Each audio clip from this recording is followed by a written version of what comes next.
শাশুড়ি, নির্ঝর শাশুড়ি। আমি বলবো পাড়ার লোকে, তোমরা এরকম কেন দাও? তোমাদের শাশুড়িকে কি এরকম শিক্ষা দাও? আমার শাশুড়িটাকে মেরে ফেললো গো, এরকম শিক্ষা দিয়ে দিয়ে মেরে ফেললো গো আমার শাশুড়িকে। এরকম জ্ঞান করে আমার শাশুড়িটাকে মেরে ফেললো গো, পুরো মেরে ফেললো। এরকম করতে করতে না পুরো মেরে ফেললো। কি শিক্ষা? আর শাশুড়িটা সিরিয়াল দেখে দেখে কি নাটক শিখেছে গো, কি নাটক কি নাটক। ওই আমি একটু ওই টুকটাক টুকটাক একটু সিরিয়ালগুলো দেখি, তারপরেই আমি বন্ধ করে দিই। বৌমা বাইরে যখন আসবে মাথায় ঘোমটা দেবে। কেন আসছি? ভালো লাগে না, শাশুড়িটা নির্ঝর শাশুড়ি, ওরা পুচুকে ভালো লাগে না। ভালো লাগে না, আমার আবার ঘুমটা দিতে হবে। এত গরমে কি ঘুমটা দেওয়া যায় নাকি? দিয়ে দিই।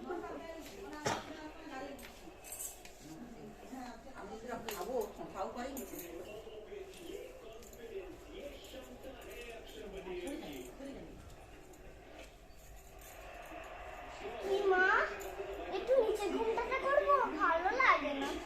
পুরো নিচে করে দিই, পুরো নিচে করে দিই, ভালো লাগে না। পুরো নিচে করে দেবো। ঘর ঝাঁটাও, বাইরে ঝাঁটাও, ঘর ঝাঁটাও, সব ঝাঁটাও, ভালো লাগে না। কালকে যে বৃষ্টিটা হলো, কেন যে বৃষ্টি কে আবিষ্কার করেছে তাকে দূর করে দাও। বৃষ্টি যে আবিষ্কার করেছে দূর করে দাও সবাইকে। ও ঝাঁটাটা যেখানে ছিল রেখে দিই, এবার ঘরের যে রান্নাগুলো আছে সেগুলো করে নি আগে। ভালো লাগে না গো। আমার এসির রিমোটটাকেও চুরি করে নিলাম। এসিটাও কিনেছি নতুন, রিমোটটা লুকিয়ে রাখতে হবে। রিমোটটা লুকিয়ে রেখে দিই বাবা। এবার শাশুড়িটা নির্ঝর শাশুড়ি, সব চুরি করে নেবে, আবার নিজের মেয়ের ঘরে সব দিয়ে দেবে। আমার কি কিছু জিনিস নেই না? এবার ঘুমটাটা খুলে দিই বাবা। ভালো লাগে না গো, আমার একদম ভালো লাগে না।